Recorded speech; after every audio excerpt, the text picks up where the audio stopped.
Korintus 10 ayat 10, dan janganlah bersungut-sungut seperti yang dilakukan oleh beberapa orang dari mereka, sehingga mereka dibinasakan oleh malaikat maut. Siapakah mereka? Ya, mereka ini adalah bangsa Israel di dalam zaman perjanjian lama. Ya, dikatakan beberapa dari mereka dibinasakan oleh malaikat maut. Kenapa? Karena mereka bersungut-sungut. Beberapa orang itu ternyata bukan 4 atau 5 orang, ya. Tetapi di ayat yang ke-8 dikatakan, ya, dalam satu hari, pada satu hari telah tewas 23.000 orang.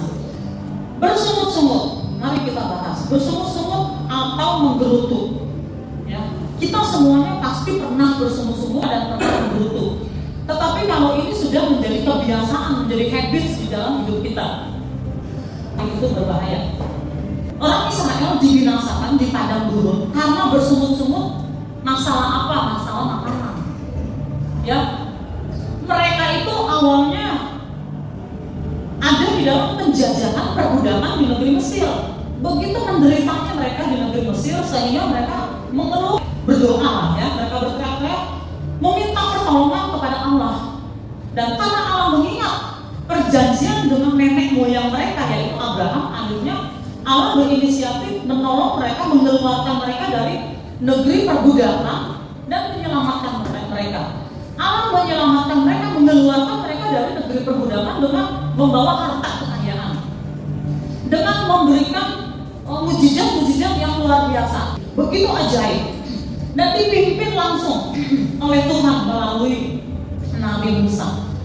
Tetapi, ya, dengan pertolongan Tuhan mengeluarkan mereka dari negeri perbudakan, memberikan mereka makanan manna setiap hari, nggak pernah kurang makanan, memberikan kekayaan yang berlimpah, ya, kepada mereka. Tetapi ini tidak membuat mereka tahu bersyukur kepada Allah, tetapi tetap bersungut-sungut. Pada saat itu, ya, mereka bosan dengan makanan roti mana, padahal mana ini adalah makanan yang terbaik, yang sangat dibutuhkan dengan situasi keadaan di padang gurun tersebut, ya. Jadi makanan roti mana inilah yang paling cocok karena Allah tahu apa yang mereka butuhkan. Dan mereka bersungut-sungut kalau mereka mengingat, ya, bahwa di Mesir dulu mereka tuh makan makanan enak-enak. Ya, di dalam kitab Keluaran 16, ya, di padang gurun itu bersungut-sungutlah, ya, ayat 2 dan 3, bersungut-sungutlah segenap jemaat Israel kepada Musa dan Harun, dan berkata kepada mereka, kalau kami mati tadinya di tanah Mesir oleh tangan Tuhan, ketika kami duduk menghadapi kuali berisi daging dan makan roti sampai kenyang. Sebab kamu membawa kami keluar kepada gurun ini untuk membunuh seluruh jemaat ini dengan kelaparan. Jadi dengan pertolongan Allah yang ajaib, mereka bukannya bersyukur, ya, tapi mereka mengeluh, ya, mengingat, ya, kalau di tanah Mesir itu enak, makanannya enak, biar aja dia mati di tanah Mesir, yang penting makan enak. Padahal yang berteriak-teriak minta pertolongan Tuhan supaya, ya, ditolong dari perbudakan di Mesir, mereka sendiri yang berteriak-teriak minta tolong, sehingga akhirnya Allah murka, ya. Dan dikatakan tadi kita baca di dalam 1 Korintus, pada satu hari, ya, 23.000 orang mati satu hari. Ya, bicara soal bersungut-sungut, sebetulnya orang Israel ini selalu bersungut-sungut, ya. Jadi bukan hanya soal makanan, disungut-sungut mereka itu selalu dan sudah menjadi kebiasaan, menjadi habits, ya. Gara-gara ada air mereka bersungut-sungut, padahal hanya dengan doa saja, ya, Musa bisa mendatangkan air di depan mata mereka. Gara-gara Musa sedang berada di Gunung Sinai bersama dengan Allah, mereka disuruh tunggu, mereka bersungut-sungut, lama banget sih. Nah, Musa belum turun juga, akhirnya mereka paksa, ya, Harun, ya, untuk membangun, menciptakan, membuat patung, ya, dari emas untuk disembah oleh mereka. Jadi sungut-sungut mereka itu sudah menjadi kebiasaan, ya. Kepemimpinan Musa pun mereka bersungut-sungut. Nah, ada 3 hal yang saya mau ajak kita untuk merenungkan soal bersungut-sungut atau menggerutu ini, ya. Yang pertama, kalau kita selalu menggerutu dan bersungut-sungut di dalam kehidupan kita, ya, maka kebiasaan tersebut bisa menghambat, ya, bisa membuat jawaban doa, ya, rencana Allah di dalam kehidupan kita terhambat, yang mungkin Allah ingin memberikan dalam waktu tempo waktu tertentu. Masih ingat ya, kita selalu bicara tentang kairos Allah, waktu Allah untuk kita. Menjadi terlambat, menjadi lama. Ya, bagaimana kehidupan kita? Ya, kita sering berbicara bahwa kita semua punya doa dan keinginan dan kerinduan dan permintaan kepada Allah dari sisi kita. Dari sisi Allah, ya, tanpa diminta pun Allah punya janji untuk saudara dan saya. Allah punya waktu untuk saudara dan saya, dan Allah punya rencana loh untuk saudara. Dan rencana Allah itu tentunya Allah ingin digenapi di dalam kita. Tetapi kalau kita selalu menggerutu, dan artinya kita tidak tahu bersyukur kepada Allah, kita tidak tahu berterima kasih. Jangan sampai terjadi kita cuma jalan di tempat. Setelah kita sungguh-sungguh berdoa, sungguh-sungguh mengalami perjumpaan dengan Allah, kita sungguh-sungguh hidup di dalam Tuhan, ya, tetapi ada satu sifat yang kita enggak selesaikan, enggak bereskan, yaitu menggerutu. Ya, kita ninggalin kebiasaan yang berdosa, udah. Kita meninggalkan pergaulan yang salah, udah. Ya, kita meninggalkan cara-cara yang nggak benar, udah. Kita sudah hidup di dalam jalan Tuhan, tetapi menggerutunya ini dan tidak tahu bersyukur, tidak tahu berterima kasih. Akhirnya kita ini jalan di tempat. Hidup kita gini-gini aja, ya, nggak ada perubahan. Ya, dan kita tanya kapan Tuhan, kapan Tuhan. Nah, hati-hati. Ya, kalau kita sering menggerutu.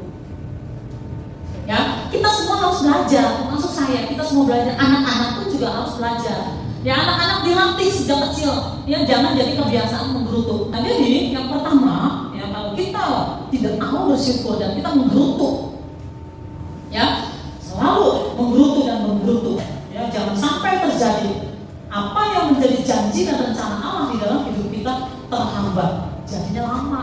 Ya, yang kedua, jangan sampai kita kehilangan janji Allah. Yang pertama itu terlambat, ya, tetapi yang kedua adalah kehilangan, ya, kehilangan janji Allah. Nah, salah satu contoh kehilangan adalah Esau. Banyak sebetulnya di dalam Alkitab tokoh-tokoh yang kehilangan janji Allah itu banyak, ya. Saul, ya, kita mau bisa membaca Yudas, ya, Esau, ya, membaca Ruben, ya, dan kemudian anak Nuh, ya. Nah, kehilangan janji Allah, ya, ini sangat berbahaya. Ini kondisi yang sangat berbahaya. Jangan sampai di dalam kehidupan kita karena kita tidak tahu bersyukur kepada Allah, ya, dan kita menggerutu, akhirnya kita kehilangan janji-janji Allah. Jangan sampai terjadi. Lalu yang ketiga adalah bangsa Israel tadi harus binasa. Harus mati, harus binasa hanya gara-gara menggerutu. Ya, mereka harus berhadapan dengan malaikat maut dan mereka mati gara-gara mereka menggerutu. Jadi rupanya hal menggerutu ini atau bersungut-sungut ini bukan perkara yang sederhana. Jadi saya mengajak kita, mari kita mempelajari kebiasaan-kebiasaan kita, ya, sehari-hari. Kita akan melihat sedikit contoh dari Alkitab. Orang-orang yang walaupun mereka dalam keadaan sulit, mereka tidak menggerutu.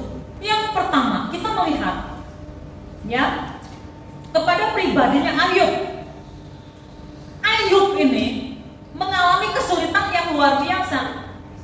Dia kehilangan hartanya dari keadaan yang punya, tiba-tiba nggak punya apa-apa sampai harus berada di pinggir jalan dengan penyakitnya, dia garuk-garuk badannya, borok-borok dan seterusnya, dan kehilangan anak-anaknya, kehilangan istrinya karena istrinya mencela Tuhan, anak-anaknya juga tidak hidup di dalam Tuhan. Dalam kondisi kesulitan yang berlapis-lapis, Alkitab mengatakan Ayub tidak bersalah di dalam tutur katanya. Bahkan Allah bangga kepada Ayub. Ya, saat itu, ya, iblis yang mencobai Ayub dan Allah berkata kepada iblis, ya, bahwa tidak ada hambaku, ya, yang seperti Ayub ini saleh dalam segala hal. Dalam kondisi yang sulit, sesulit-sulitnya, dia tidak bersalah di dalam tutur katanya. Ada banyak contoh lagi, Daud, Daniel, Sadrak, Mesak, dan Abednego. Ketika Daniel menyembah kepada Allah, Sadrak, Mesak, dan Abednego menyembah kepada Allah.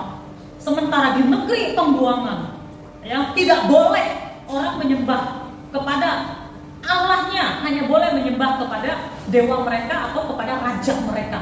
Tetapi Daniel, Sadrak, Mesak, dan Abednego hanya menyembah kepada Allah kita, Allah Yahweh. Akhirnya mereka harus masuk kepada penghukuman. Daniel harus masuk ke gua singa. Sadrak, Mesak, dan Abednego harus masuk ke perapian yang menyala-nyala karena kesetiaan mereka kepada Allah. Mereka tidak bersungut-sungut. Di dalam kitab Daniel 3 ayat 17 dikatakan, jika Allah kami yang kami puja sanggup melepaskan kami, maka Ia akan melepaskan kami dari perapian yang menyala-nyala. 18 ya. Tetapi seandainya tidak, ya, hendaklah Tuanku mengetahui ya Raja, bahwa kami tidak akan memuja dewa Tuanku dan tidak akan menyembah patung emas yang Tuanku dirikan itu, ya. Jadi sekalipun Allah tidak menolong saya, sekalipun Allah tidak menolong di dalam pergumulan saya ini, tidak melepaskan saya dari masalah saya ini, saya tidak akan menyembah kepada ilah yang lain, tapi saya akan tetap menyembah kepada Allah. Gimana kira-kira Allah mendengarkan ada manusia yang punya komitmen seperti itu? Dan pada akhirnya Allah menyelamatkan mereka dengan cara mujizat. Ya, mereka ada di tengah-tengah api, tapi mereka tetap damai sejahtera. Ya, dan itu adalah mujizat yang disaksikan oleh orang-orang pada masa itu. Dan bagaimana dengan kita? Ketika saudara dalam kesulitan, ketika saudara dalam kesusahan dan waktu terus berjalan, dan seakan-akan tidak ada pertolongan Allah, tetapi saudara tetap berkata seperti Sadrak, Mesak, dan Abednego. Saudara tetap berkata, sekalipun aku sulit, sekalipun keadaanku demikian sekali, aku akan tetap menyembah kepada Allah, aku akan tetap setia kepada Allah, dan saudara tidak menggerutu. Bagaimana hati Allah melihat saudara? Allah akan bangga kepada saudara. Allah akan bangga kepada saudara, dan dengan cara dia akan melakukan sesuatu di dalam hidup saudara. Amin. Jadilah pribadi-pribadi yang membuat Allah bangga